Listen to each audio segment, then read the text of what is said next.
오늘 본문은 4장 후반부에서부터 시작이 되는 예수님의 대제사장직과 또 예수님의 희생 제사에 대한 결론 부분입니다. 히브리서 저자는 예수님의 단 한 분의 희생 제사가 가져오는 결과에 대해서 말씀하시는데, 그 결과는 뭐냐? 왕으로서 예수님은 사탄의 세력을 완전히 굴복시킵니다. 그리고 성도들을 위해서 중보 사역을 하십니다. 뿐만 아니라 새 언약의 중보자로서 성도들 마음속에 하나님의 말씀을 심어주고 다시는 죄를 기억하지 않으시겠다 하신 것이 오늘 말씀입니다. 그래서 우리는 이 주님의 은혜를 바라보면서 십자가의 능력으로 오늘도 죄와 사망의 능력을 극복하고 나아가는 성도님들이 되시기를 바랍니다. 11절과 12절은 두 가지를 대조하고 있습니다. 한 가지는 직무를 행하는 방법에 대해서 논하고 있고, 다른 하나는 제사의 효력입니다. 직무를 행하는 방법은 뭐냐 하면은 제사장들은 서서 이제 직무를 수행하는 반면에 예수님은 앉아서 직무를 수행합니다. 이 제사의 효력이라는 것은 무슨 뜻이냐 하면은 제사장들은 날마다 똑같은 제사를 드리지만은 죄를 없앨 수는 없었습니다. 반면에 예수님은 한 분의 제사로 죄를 없애 주셨다 하는 겁니다. 좀 더 우리가 이 사실을 살펴보기 원합니다. 제사장은 날마다 제단에 서서 똑같은 제사를 드리는 직무를 수행했습니다. 이 성소 안에서는 매일 등잔 때에 이제 기름을 채우는 일을 해야만 했고요. 분향단에 매일 향을 피워야만 했습니다. 그리고 매주 떡상 위에 진설병이라는 떡을 교체해야만 했고요. 뜰에 있는 버제단에서 날마다 1년 된 어린 양 2마리를 가지고 아침과 저녁에 각각 한 마리씩 바쳐야 했던 것입니다. 뿐만 아니라 백성들이 죄를 발견하면 제물을 가지고 오지요. 하나님과 사람에게 피해를 입혔을 때에도 이제 제물을 가지고 옵니다.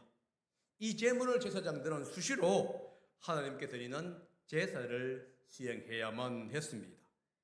그런데 이렇게 반복되는 제사로서는 죄를 없앨 수가 없었다는 것이에요.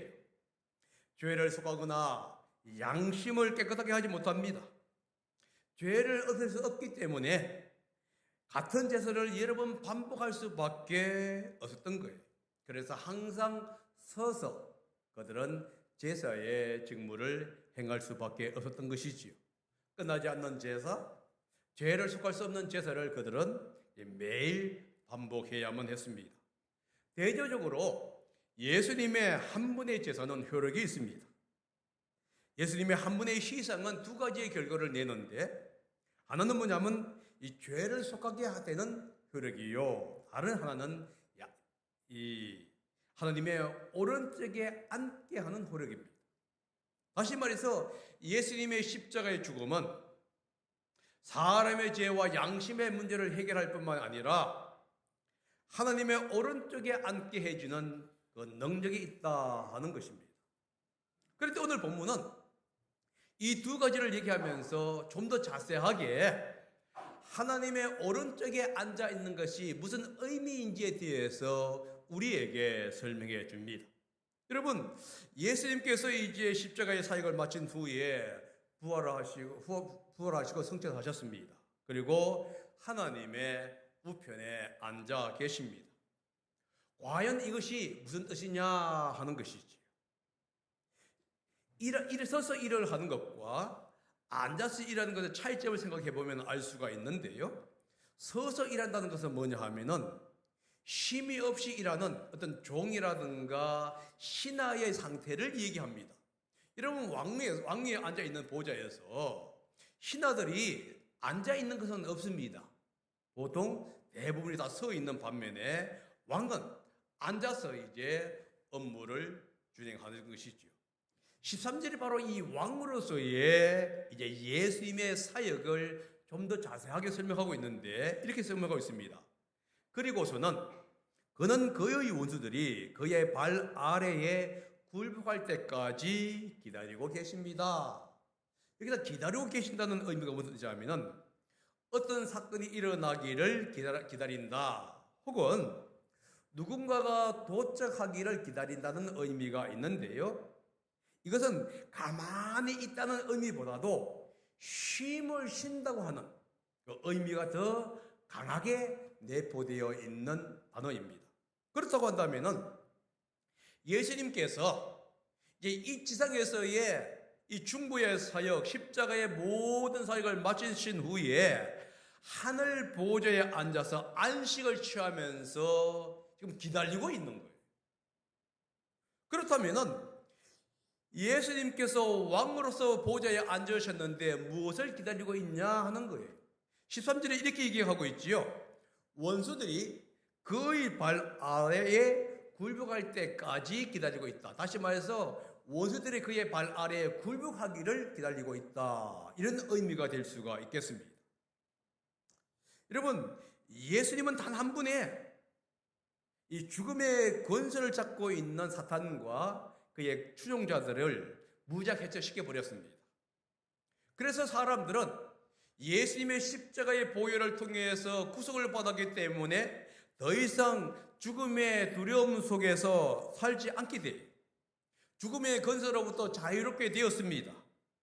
왜냐하면 예수님이 사탄과 그의 쫄개들의 세력을 정복했기 때문에 그렇습니다. 그럼에도 불구하고 성경은 뭐라고 하고 있냐면은 사탄이 아직도 이 세상에서 큰 힘과 권세를 가지고 있다고 말을 하고 있습니다. 성경은 사탄을 세상을 통치하는 왕으로 묘사하고 있습니다. 그게 요한복음 14장 30절이에요.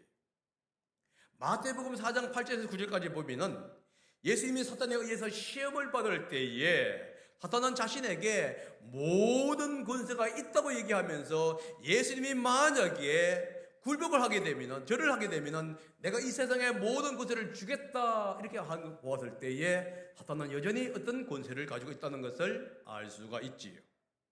에베소서 2장 2절에서는 사탄을 가리켜서 공중의 권세 잡은 자들, 불순종의 아들들 가운데 역사하는 영이라고 얘기합니다.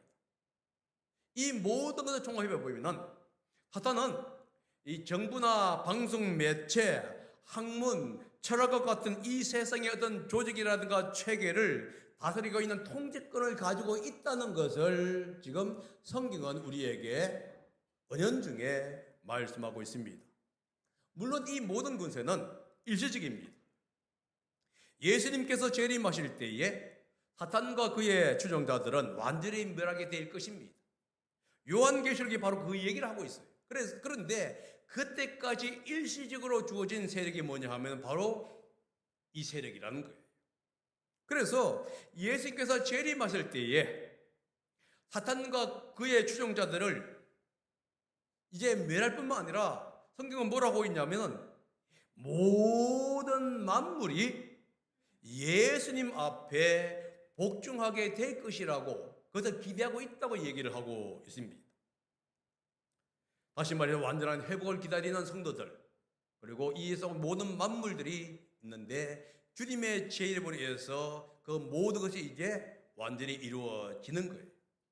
주님은 뭐 하고 있느냐? 그 하늘 보좌에서 그 때를 지금 기다리면서 이제 모든 사역을 마쳤기 때문에 안식하고 있다.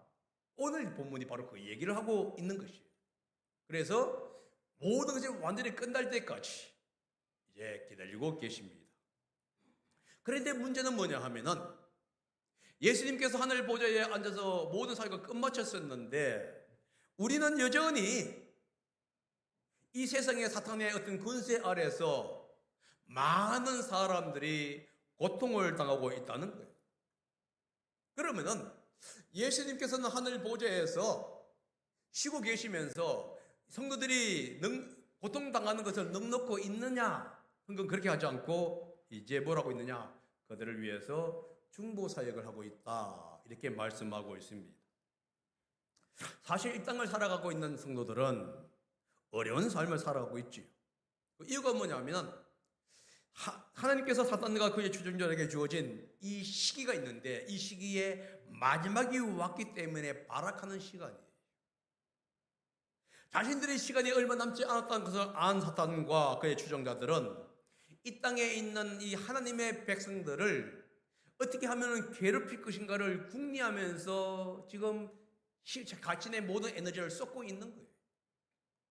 믿지 않는 사람들은 예수님을 믿지 않도록 그들은 온갖 방법을 통해서 사용하고 있고요.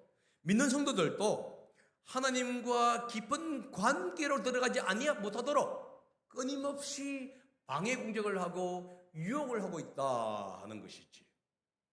성경을 읽지 못하도록 예배와 그리스도의 삶을 살지 못하도록 다양한 방법을 사용합니다. 직장을 통해서 사용할 수도 있고요. 바쁜 일과를 통해서 사용할 수도 있고요. 여러 가지 많은 문제를 형성하면서 하나님 앞에 집중하지 못하도록 그리스도인의 삶을 살지 못하도록 만듭니다. 어느 때에는 사람의 관심을 하나님보다도 다른 곳에 쏟음으로 인해서 하나님 앞에 나아가지 못하고 하나님과 깊은 교제를 맺지 못하도록 사탄이 지금 방해를 하고 있다 하는 겁니다. 이때 주님은 가만히 계시는 것이 아니라 하나님의 우편에 앉으셔서 우리를 위해서 중보사역을 하시는데 히브리서 4장 14절과 16절이 그 사실을 간접적으로 얘기합니다. 한번 읽어봅니다. 시작. 그러나 우리에게는 하늘에 올라가신 위대한 대제사장이신 하나님의 아들 예수가 계십니다. 그러므로 우리의 신앙 고백을 굳게 지킵시다. 우리의 대제사장은 우리의 연약함을 동정하지 못하시는 분이 아닙니다. 그는 모든 점에서 우리와 마찬가지로 시험을 받으셨지만 죄는 없으십니다. 그러므로 우리는 담대하게 은혜의 보좌에 나아갑시다. 그리하여 우리가 자비를 받고 은혜를 힘입어서 제때에 주시는 도움을 받도록 합시다. 예수님은 지금 우리가 경험하고 있는 많은 고통과 어려움을 경험하셨습니다. 그리고 다 아시고 계셔요. 예수님은 우리와 같은 물질적인 어려움을 겪는 것도 아시고요. 건강의 어려움을 겪는 것도 아시고 사람과 관계에서 만나는 많은 고통과 갈등들을 아십니다. 다시 말해 심리적으로, 정신적으로 힘들어하고 어려운 것 예수님이 다 아신다는 거예요. 왜냐하면 그분은 10대에 아마 혹은 20대 초반에 이제 아버지가 돌아가시고 그는 동생들과 어머니 마리아를 부양했을 테니까 그는 생활 일선에 나갔을 겁니다.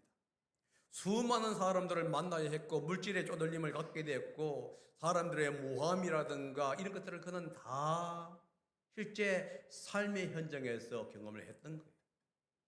그러다 보니까 그분은 비록 하나님의 아들이었지만은 인간으로 이 땅에서 살아가고 있면서 우리가 경험하고 있는 많은 갈등들, 염려들 이것을 그분은 몸소 경험했던 분이에요. 대신 성경은 이렇게 얘기하죠. 그분이 거기에서 굴복하는 것이 아니라 승리했다 이렇게 말씀합니다. 그러다 보니까 그분이 우리의 필요라든가 우리의 모든 것을 아시다 보니까 우리를 위해서 중재를 할 수가 있었던 거예요. 우리가 넘어질 때에 주님은 내가 이 땅에서 살아가면서 넘어질 수밖에 없더라고요. 나는 주님을 의지해서 승리했지만은 이 많은 백성들은 참 그럴 힘이 없으니 하나님 주님이 도와주십시오 하고 주님께서는 우리를 위해서 지금 하늘 보좌 오른쪽에서 간구하고 있다 하는 거예요. 중재 사역을 바울은 로마서에서 이렇게 얘기하고 있습니다. 로마서 8장 34절 있죠. 한번 읽어봅니다. 시작. 누가 감히 그들을 정죄하겠습니까? 그리스도 예수는 죽으셨지만 오히려 살아나셔서 하나님의 오른쪽에 계시며 우리를 위하여 대신 간구하여 주십니다. 우리가 힘들어서 넘어지고 좌절할 때에 우리 주님은 그것을 아시기 때문에 우리를 위해서 대신 간구한다는 거예요. 대신 중재해 준다는 거예요. 그러면서 그들을 불쌍히 여기시고 힘 주시고 능력 주시라고 우리 주님은 하나님 앞에 간절하게 우리를 위해서 기도하는 겁니다. 주님은 아십니다. 우리가 사탄과 그의 쫄개들에 의해서 일시적으로 통제받는데 그것 때문에 인해서 우리가 얼마나 큰 어려움과 고통을 당하는 것을 아시는 거예요. 그래서 그분은 가만히 있는 것이 아니라 우리의 백이 되어서 하나님 앞에 간구해 주시는 겁니다. 그러면 왜 예수님께서 우리를 위해서 간구하시냐 하면은 14절에 이렇게 얘기하고 있어요. 그는 거룩하게 되는 사람들을 단 한 분의 희생제사로 영원히 완전하게 하셨습니다. 여기서 거룩하게 되는 사람들, 이 사람들이 누구냐 하면은 예수 그리스도를 주님으로 영접한 사람들을 얘기하지요. 다시 말해서 예수님의 십자가의 사건을 통해서 그 십자가의 사건을 믿으면서 그의 죄가 용서함 받고 양심이 깨끗해진 사람들을 가리켜서 뭐라고 하고 있냐 하면은 거룩하게 되는 사람들이라고 얘기합니다.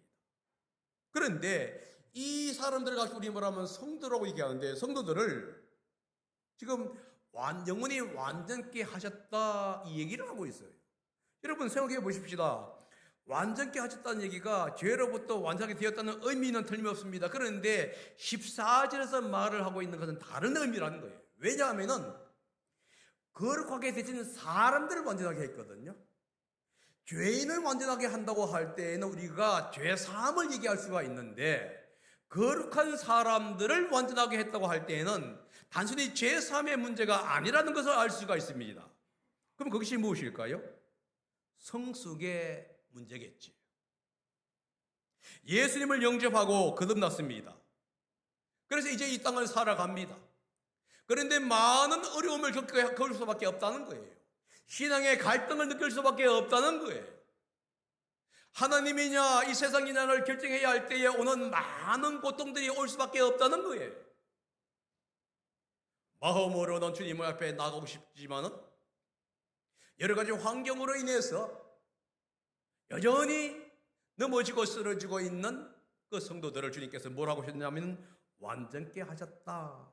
다시 말해서 성도들로 하여금 스스로 구별하여서 하나님 앞에서 거룩한 삶을 살 수 있는 능력을 주셨다. 그래서 결국은 그들로 하여금 성수하게 만들어가는 그 일을 하셨다 하는 것을 지금 얘기해 주고 있는 거예요. 그러므로 우리 예수님을 믿는 성도들은 거룩한 삶, 성숙의 삶을 살기 위해서는 끊임없이 어딜 돌아가야 하나 하면은 예수 그리스도의 십자가의 보혈의 능력을 의지해야 한다는 거예요. 예수님의 십자가의 능력은 단순히 우리의 죄 사함을 받게 한 것뿐만 아니라 우리의 삶의 현장 속에서 예수님을 닮아갈 수 있도록 성숙에 나아갈 수 있도록 도와주는 원인이 된다는 것입니다. 그러므로 우리가 넘어지고 쓰러질 때에 다시 한 번 더 십자가의 능력을 바라보아야 돼요. 예수님의 사랑의 십자가를 바라보아야 합니다. 그리고 그 십자가의 능력을 통해서 다시 한 번 더 새 힘을 얻고 세상과 구별된 삶을 살 수 있는 힘을 우리는 얻어야 하는 거예요. 왜냐하면 예수님의 십자가는 우리가 세상과 구별된 삶을 살 수 있는 능력을 주시기 때문에 그렇습니다. 세상의 유혹이라든가 육신의 정욕을 물리칠 수 있는 능력이 되시기 때문에 그래요. 그러므로 예수님이 하나님 우편에서 우리를 위해서 중보하신다 사역을 한다는 것은 우리가 예수님에 있는 사람답게 살 수 있는 힘을 준다는 것을 얘기해 주고 있는 것이죠. 그러므로 성도들은 진실하게 순종한 삶을 살 수 있도록 끊임없이 하나님을 바라보며 하나님의 우편에 계시는 그 예수 그리스도를 여러분 바라보아야 합니다. 어려운 삶 속에서 고난의 삶 속에서 성도는 지속적으로 하나님과 교제를 맺어야 돼요. 그리고 하나님의 우편에 계시는 그 주님을 바라보면서 깊은 감사의 관계로 나아가야 한다는 겁니다. 왜냐하면 그분이 우리를 위해서 끊임없이 중보해 주시는 분이뿐만 아니라 우리를 승리케 해주시는 분이기 때문에 그렇다는 겁니다. 이 사역을 주님은 지금 이 15절에서 18절에 새 언약의 사역과 대조해가면서 설명해 주고 있습니다. 이 새 언약의 사역은 성령의 사역이지요. 그래서 15절에 이렇게 뭐라고 있습니까? 그리고 성령도 이렇게 얘기합니다. 성령님은 예수님께서 만드신 새 언약의 사역이 지속적으로 진행되고 역사할 수 있도록 도와주시는 겁니다. 그래서 우리는 날마다 예수님과 깊은 교제를 맺음으로 인해서 성령의 역사를 경험할 수가 있게 되는 거예요. 여러분, 우리는 성령의 역사를 경험하고 싶습니다. 성령의 깊은 역사를 경험하고 싶습니다 하고 얘기합니다. 그 방법이 딱 하나예요. 예수님과 깊은 교제를 맺는 거예요. 성경은 이렇게 얘기하죠. 성령님이 오신다고 하면서 성령님이 하시는 사역은 예수님이 하신 말씀을 자세하게 설명해 주고 예수님이 하신 사역을 우리가 본받도록 도와주는 것이 성령의 사역이라고 얘기하고 있습니다. 그러므로 여러분과 제가 예수님을 사랑하고 예수님과 깊은 관계를 맺으면 맺을수록 점점 더 성령의 역사는 커지는 거예요. 그러니까 우리가 주여 성령이 주십시오 이렇게 얘기하지 마시고 먼저 여러분 말씀을 통해서 기도를 통해서 삶을 통해서 예수 그리스도와 함께 깊은 교제를 나누시기 바랍니다. 그러면 자연스럽게 성령의 역사가 여러분에게 관건할 줄 믿습니다. 여러분 성경은 이렇게 얘기합니다. 새 언약의 사역을 얘기하면서 예레미야 31장 31절 34절에 기록되어 있는데 히브리서 저자는 이 예레미야에서 나오고 있는 네 가지의 새 언약의 사역 중에서 두 가지 사역만 언급하고 있습니다. 이 두 가지의 사역이 뭐냐 하면은 하나님의 말씀을 마음과 생각에 새기는 사역이요. 다른 하나의 사역은 뭐냐 하면은 죄와 불법을 더 이상 기억하지 않는 사역이라는 거예요. 16절과 17절에 그 얘기하고 있습니다. 한번 읽어봅니다. 시작. 주님께서 말씀하신다. 그날 이후에 내가 그들에게 세워줄 언약은 이것이다. 나는 내 율법을 그들의 마음에 박아주고 그들의 생각에 새겨주겠다. 또 나는 그들의 죄와 불법을 더 이상 기억하지 않겠다. 첫 번째 새 언약의 사역은 하나님의 말씀을 우리의 마음과 생각에 심어주는 사역입니다. 구약시대 때에는 하나님의 말씀을 손목에 맵니다. 이마에 메고 잘 보이는 곳에 붙이는 거예요. 그래서 순간순간마다 들어오고 나올 때마다 하나님의 말씀을 읽고 묵상을 하는 겁니다.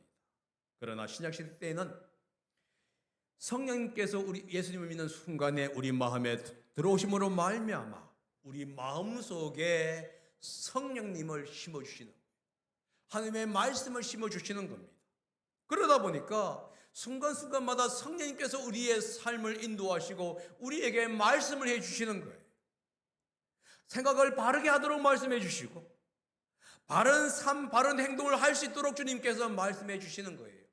그래서 우리가 이 성령님께 예수님께 깊은 교제를 나누며 그분의 초점에 맞추게 되면은 그때마다 성령님께서 우리가 가야 할 그 방향과 생각을 지시해 주시고 인도해 주신다는 거예요. 여러분 구약시대 때는 하나님의 말씀이 글자로 새겨졌습니다. 그러다 보니까 이 구약시대 때 하나님의 백성인 이스라엘 백성들이 그 말씀을 잊어버리는 순간 불순종할 수밖에 없지요. 그들이 하나님의 말씀 안에 언약 안에 머물러야만이 이제 그들이 할 수 있는데 이게 그냥 글자로 되어 있다 보니까 그들이 잊어버리는 순간에 하나님을 거절하는 거예요. 하나님의 말씀을 거절합니다. 그러나 신약에서는 이 하나님의 말씀이 우리의 마음과 생각 속에 거합니다. 그러다 보니까 순종으로 인도할 수가 있는 것이지. 우리 마음 속에서 순종할 수 있는 마음을 주십니다. 우리 마음 속에서 순종할 수 있는 능력도 주시는 거예요. 그래서 하나님께 순종하는 마음과 순종하는 능력은 나한테 있는 것이 아니라 바로 하나님의 능력 아래에 있는 것이에요. 그래서 여러분과 제가 정말로 하나님의 능력을 힘입고 올바른 말을 하고 올바른 행동을 하기를 원한다. 그럼 끊임없이 우리는 이 성령님께 순종하는 삶을 살아가야 하는 거예요. 주님 앞에 내가 순종하고 싶습니다. 그렇게 말을 하면서도 성령님이 우리에게 말씀하실 때에 우리가 순종하지 아니하게 되면은 우리는 결국은 믿는 사람 같은 삶이 아니라 믿지 않는 사람과 똑같은 삶을 살게 되는 거예요. 그런데 그 능력은 하나님께 의지하는 겁니다. 그래서 끊임없이 우리는 주님께 의지하는 삶을 살아야 돼요. 사도 바울은 이 순종하는 삶을 뭐라고 부르냐 하면은 고린도후서 3장 3절에 이렇게 얘기하고 있습니다. 다 같이 한번 읽어봅니다. 시작. 여러분은 분명히 그리스도께서 쓰신 편지입니다. 우리는 그것을 작성하는 데에 봉사하였습니다. 그것은 먹물로 쓴 것이 아니라 살아계신 하나님의 영으로 쓴 것이요 덜판에 쓴 것이 아니라 가슴판에 쓴 것입니다. 예수님을 영접한 사람들은 우리는 자연스럽게 예수님의 편지가 되는 거예요. 돌판에 쓴 편지가 아니라 우리 마음에 하나님의 말씀을 기록한 편지가 되는 거예요. 그래서 우리는 우리의 삶을 통해서 즉 자연스럽게 우리가 하나님의 사람이고 하나님의 편지라는 것을 다른 사람에게 알리는 거예요. 우리가 어떤 행동을 하느냐에 따라서 믿지 않는 사람들은 우리를 통해서 하나님을 볼 수밖에 없는 거예요. 왜냐하면 우리가 바로 하나님의 편지이기 때문에 그래요. 그래서 성경은 얘기하죠. 하나님의 편지이기 때문에 주님께서 끊임없이 우리를 돌보아 주시는 거예요. 우리에게 능력을 주시는 거예요. 우리 마음속에 성령의 마음을 주시기 때문에 그 성령을 하여금 끊임없이 올바른 길, 올바른 생활을 할 수 있도록 나아가도록 인도해 주시는 거예요. 그러므로 여러분이 영접했던 그 예수님, 여러분 마음속에 있는 성령님의 음성에 귀를 기울이는 여러분과 제가 되어야 할 줄 믿습니다. 새 언약의 또 다른 사역은 뭐냐면 죄와 불법을 더 이상 기억하지 않는 사역이지요. 여기서 죄와 불법 하게 되면 원죄와 자범죄를 얘기한 게 아닙니다. 원에 보게 되면 똑같은 복수로 되어 있어요. 그렇다고 한다면 이렇게 갑니다. 생활 가운데 있는 많은 불이한 것들을 다 통치해서 죄와 불법 이렇게 얘기하는 거예요. 그런데 하나님은 성도들이 짓는 이 범죄에 마음을 두지 않는다는 거예요. 예수님의 은혜와 자비로 이 모든 것들을 용서하셨기 때문에 그렇습니다. 예수님은 우리를 위해서 십자가에 흘리신 그 보혈의 능력이 하나님을 하여금 우리를 보는 것이 아니라 십자가의 보혈의 피를 통해서 우리를 보다 보니까 그 모든 죄가 깨끗이 사해지는 거예요. 이것을 우리가 오늘날 어떻게 설명할 수 있냐 하면은 부모가 어린 자녀들을 바라보는 것으로 볼 수가 있게 되겠지요. 지금 우리 하준이나 이런 작은 나이에 있는 아이들이 이제 이 문제, 저 문제를 일으키게 되지 않습니까? 뭐 가만히 놔두면 이것 만지고 저것 만집니다. 다니고 걸어 다닐 때에 뭐 아무튼 그들은 살아있는 건 자체가 문제 덩어리가 돼요. 이제 키가 조금 크게 되면요, 성장하게 되면 이제 집에 나봐 도는 건 아무도 없습니다. 다 던지고 패고 해가지고 아무튼 산산조각이 나버리지. 벽이라는 벽은 온갖 그림으로 다 그려가지고 도칠해 버리고 조금만 놔두게 되면 칼을 갖고 놀든지 뭘 갖고 놓는단 말이에요. 그런데 부모가 그것을 죄로 간주하던가요? 어린 자녀를 야단칠 수는 있어요. 맴매를 할 수 있습니다. 그러나 그런 일들이 부모와 자식 간의 관계를 해칠 정도로 부모들은 죄라고 생각하지를 않는다는 거예요. 그냥 넘어가는 일이에요. 주님께서 내가 죄와 불법을 기억하지 않겠다 이 표현이 뭐냐 하면은 부모가 어린 자녀를 바라보는 그 부모의 마음보다도 훨씬 강력합니다. 부모는 그래도 기억해야 하지요. 너 이제 잘못했어? 또 하면 안 돼? 이렇게 얘기할지 모르지만은 하나님은 그것을 기억조차 하지를 않는 거예요. 여러분들이 하나님 앞에 범죄했던 그 모든 것들을 하나님은 그분의 놀라운 사랑과 보혈의 능력으로, 십자가의 능력으로 깨끗이 사해 주시기 때문에 그것을 죄로 인식하지를 않는다는 거예요. 오히려 자비를 베풀어 주시는 겁니다. 이것이 바로 새 언약의 중보자 되신 예수님께서 믿는 자에게 주어 주시는 축복이다 하는 거예요. 만약에 예수님이, 하나님이 우리의 죄를 낱낱이 기억한다고 한다면은 정말로 우리가 하나님 앞에 설 자가 누가 있겠어요?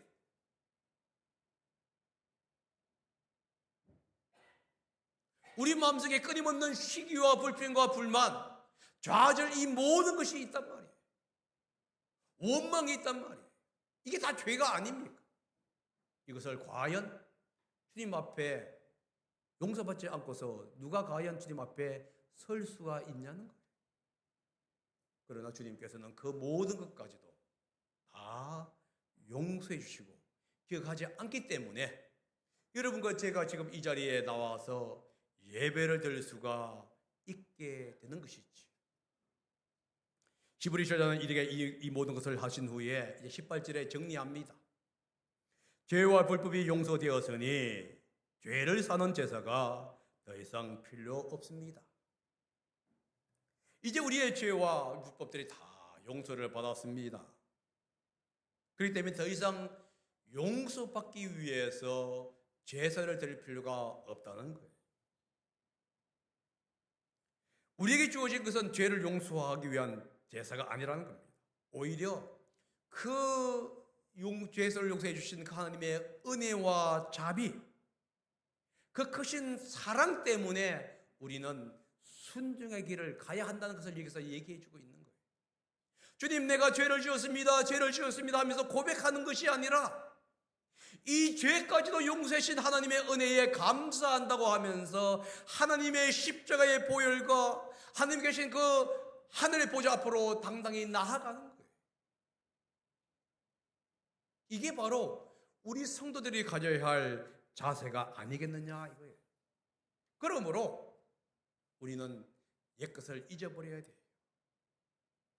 나의 실패를 잊어버리고, 나의 죄를 잊어버리고, 나의 잘못을 잊어버리고, 바울이 내가 십자가를 향해서 나아가겠다고 한 것처럼 우리는 예수님의 십자가의 그 은혜를 생각하면서 그 은혜를 바라보면서 우리는 한 발자국 한 발자국 발걸음을 내디뎌야 한다는 겁니다. 이 얘기는 여러분, 죄를 용서했으니까 죄를 지어야 하겠다, 그러니까 마음껏 죄를 지어도 되겠다, 여러분 이렇게 얘기한다면 여러분들은 결코 죄사함의 은혜가 무엇인지를 모르는 사람들. 그 사람은 믿지 않는 사람보다 더 악한 사람일 거예요. 죄사함을 용서받았다고 한다면 오히려 죄를 안 짓게 되겠죠.